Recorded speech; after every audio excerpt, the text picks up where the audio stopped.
Lloyd A സിയിൽ A C installation കഴിഞ്ഞിട്ട് സെൽഫായിട്ട് നമ്മളെങ്ങനെ ടെസ്റ്റ് ചെയ്യുന്നതാണ് നോക്കുന്നത്. അത് ആദ്യം A C stand by point അതിന് ശേഷം ഡിസ്പ്ലേ അല്ലെങ്കിൽ ലൈറ്റ് എന്നെഴുതിയിരിക്കുന്ന ബട്ടണകത്ത് ഒരു 6 പ്രാവശ്യം പ്രസ് ചെയ്യുക. പ്രസ് ചെയ്യുമ്പോഴത്തേക്ക് എ സിയുടെ ഡിസ്പ്ലേ ഇത് കണക്ക് ബ്ലിങ്ക് ചെയ്യും. ബ്ലിങ്ക് ചെയ്തതിന് ശേഷം വീണ്ടും ഡിസ്പ്ലേ അല്ലെങ്കിൽ ലൈറ്റ് എന്നുള്ള ബട്ടണിൽ 2 പ്രാവശ്യം കൂടി പ്രസ് ചെയ്യുക.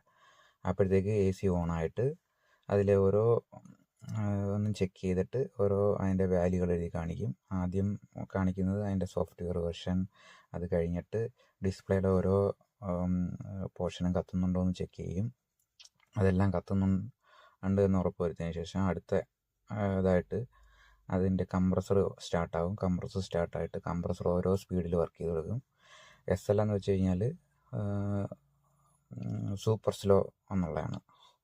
സൂപ്പർ ലോ അതാണ് SL. അത് കഴിഞ്ഞിട്ട് എല്ലോ എന്ന് എഴുതി കാണിക്കും, ലോ. പിന്നെ അത് കഴിഞ്ഞ് ഓരോന്ന് എഴുതി കാണിച്ചുകൊണ്ടിരിക്കും. അത് എല്ലാം ചെക്ക് ചെയ്യുന്നതാണ്. കംപ്രസറിൻ്റെ സ്പീഡ് ചെക്ക് ചെയ്യുന്നതാണ്.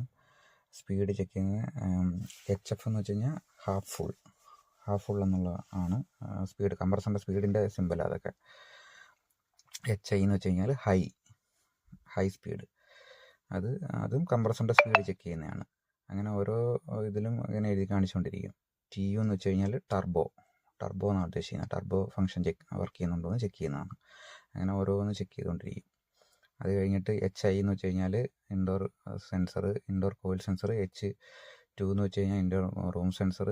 പിന്നെ ഓരോന്ന് ഔട്ട്ഡോറിൽ H3 എന്ന് വെച്ചാൽ ഔട്ട്ഡോർ സെൻസർ. ഔട്ട്ഡോറിൽ തന്നെ 3 സെൻസറുണ്ട്. അതെല്ലാം വർക്കിംഗ് ആണെന്ന് നോക്കും.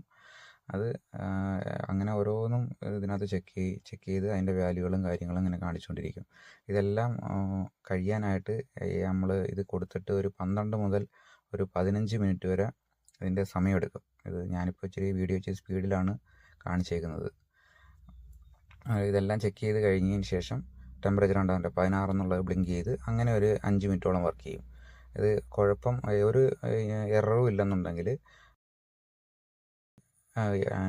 ഗോ എന്ന് എഴുതി കാണിക്കും. NG അല്ല, NG എന്ന് വെച്ചാൽ നോട്ട് ഗോ എന്ന് എഴുതി കാണിക്കും. ഗോ എന്ന് എഴുതി കാണിക്കുകയാണെങ്കിൽ നമ്മൾ ഓക്കെ ആണെന്നുള്ളതാണ്. അത് നമുക്ക് പോകാൻ പറ്റും. അല്ല എന്തെങ്കിലും പ്രോബ്ലം ഉണ്ടെങ്കിൽ NG എന്ന് എഴുതി കാണിക്കും. NG എന്ന് വെച്ച് കഴിഞ്ഞാൽ നോട്ട് ഗോ. അന്നേരം ആ NG എന്ന് എഴുതി കാണിക്കുന്നതിൻ്റെ കൂടെ എന്താണ് എറർ ഉള്ളതെന്നുള്ളത് കൂടെ എഴുതി കാണിക്കും. ഇതിനകത്ത് P3 എന്നുള്ള എറർ കാണിക്കുന്നതുകൊണ്ടാണ് NG എന്ന് എഴുതി കാണിക്കുക. P3 എന്നുള്ള എറർ എന്ന് വെച്ച് കഴിഞ്ഞാൽ എന്താണുള്ള ചാർട്ട് നോക്കി അത് റെക്ടിഫൈ ചെയ്യുക. ഈ വീഡിയോ ഇഷ്ടപ്പെട്ടെങ്കിൽ ലൈക്ക് ചെയ്യണം. എൻ്റെ ചാനൽ സബ്സ്ക്രൈബ് ചെയ്യണം. അതേപോലത്തെ വീഡിയോ ഇനിയും അപ്ലോഡ് ചെയ്യുന്നതായിരിക്കും. Thank you.